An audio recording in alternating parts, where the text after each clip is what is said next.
اعوذ باللہ من الشیطان الرجیم بسم اللہ الرحمن الرحیم وما آتاکم الرسول فخذوه صدق اللہ العظیم ان اللہ وملائکتہ یصلون علی النبی یا ایہا الذین آمنوا صلوا علیہ وسلموا تسلیما اللہم صل علی سیدنا و مولانا محمد وعلی آل سیدنا و مولانا محمد مبارک وسلم وسلم علیہ الصلاۃ والسلام علیک یا سیدی یا رسول اللہ وعلی آلک و اصحابک یا سیدی یا حبیب اللہ۔ تمام سننے والے بھائیوں کو السلام علیکم ورحمۃ اللہ وبرکاتہ۔ آپ احباب کے سامنے ایک اہم گفتگو جو ہے وہ آپ احباب کی سماعتوں کی نظر کرنے کی سعادت حاصل کر رہا ہوں۔ اللہ تعالیٰ مجھے حق اور سچ کہنے کی ہمت اور توفیق سے نوازے۔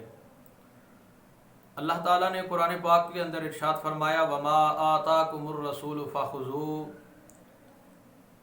جو کچھ یہ رسول صلی اللہ تعالیٰ علیہ وآلہ وسلم تمہیں دیں وہ لے لو، اور جس سے منع کر دیں اس سے رک جاؤ۔ حضرات محترم، آج کل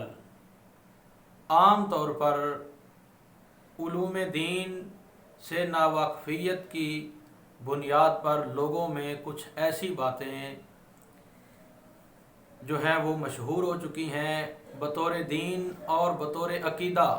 رائج ہو چکی ہیں،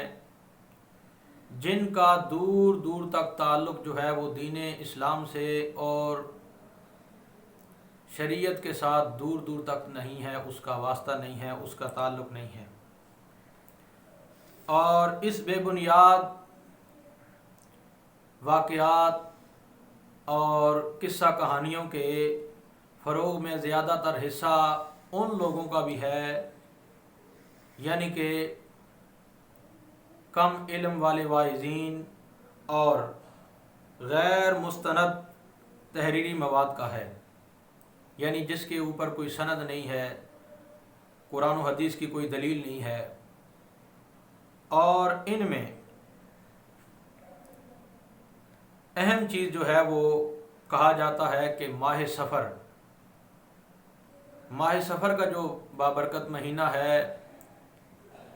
لوگوں کے اندر یہ بات مشہور ہو چکی ہے کہ کہا جاتا ہے، لوگ کہتے ہیں کہ یہ ماہ سفر جو ہے یہ نزول آفات کا مہینہ ہے، یعنی اس میں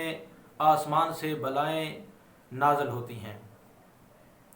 اور سب سے بڑی جو اہم بات ہے وہ یہ ہے کہ بیان کرنے والا اس بات کو منسوب جو ہے وہ رسالت مآب صلی اللہ تعالیٰ علیہ وآلہ وسلم سے کرتے ہیں، حالانکہ میرے آقا علیہ الصلوۃ والسلام کی حدیث مبارکہ ہے کہ جس بندے نے وہ بات جو میں نے نہیں کہی، جھوٹی بات میرے ساتھ منسوب کی، گویا کہ اس نے اپنا ٹھکانہ جہنم میں بنا لیا۔ اللہ تعالی ہمیں وہ باتیں عرض کرنے کی توفیق عطا فرمائے جو قرآن و سنت میں موجود ہوں۔ حضرات محترم، آئیے اس حوالے سے ایک احادیث مبارکہ آپ احباب کی سماعتوں کی نظر کرتا ہوں۔ صحیح مسلم کے اندر حدیث پاک ہے، سیدنا ابو ہریرہ رضی اللہ تعالیٰ عنہ روایت کرتے ہیں کہ رسول اللہ صلی اللہ علیہ وسلم نے ارشاد فرمایا کوئی مرض متعدی نہیں ہوتا، اور نہ الو میں نحوست ہے، اور نہ ستارے کی وجہ سے بارش کی کوئی اصل ہے، اور نہ سفر کی نحوست کی کوئی بنیاد ہے۔ یعنی عرف عام کے اندر کہا یہ جاتا ہے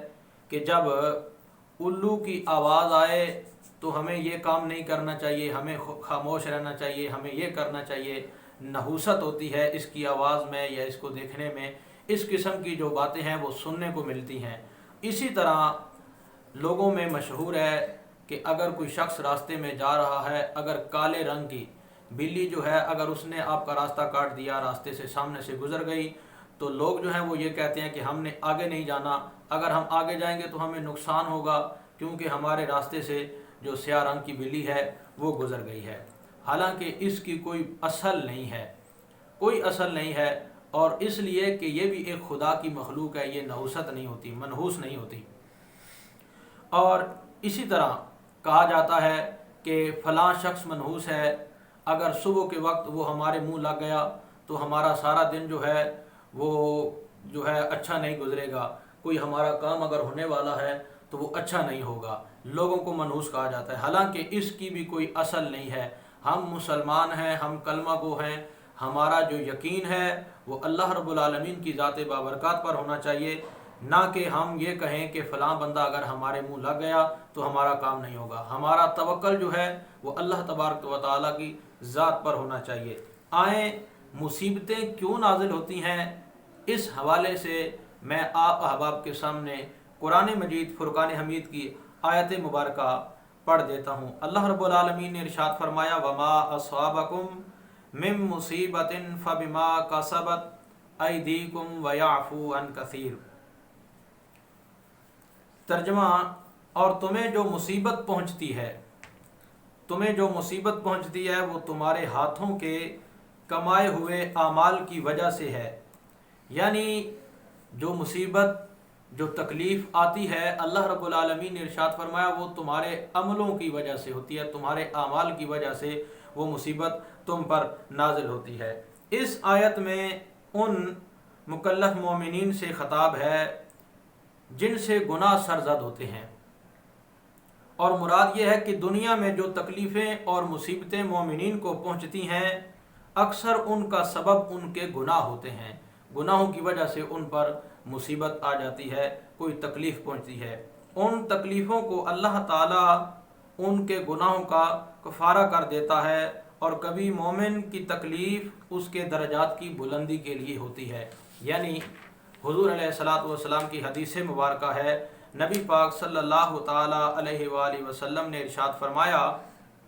حضرت عائشہ صدیقہ روایت کرتی ہیں، تاجدار رسالت صلی اللہ تعالیٰ علیہ وسلم نے ارشاد فرمایا مومن جو ہے اس کو اگر کانٹا چبھے یا اس سے کوئی بڑی تکلیف پہنچتی ہے تو اس کی وجہ سے اللہ تعالیٰ اس کا ایک درجہ بلند کر دیتا ہے، اور فرمایا یا اس کی ایک خطا کو جو ہے وہ مٹا دیا جاتا ہے۔ حضرات محترم،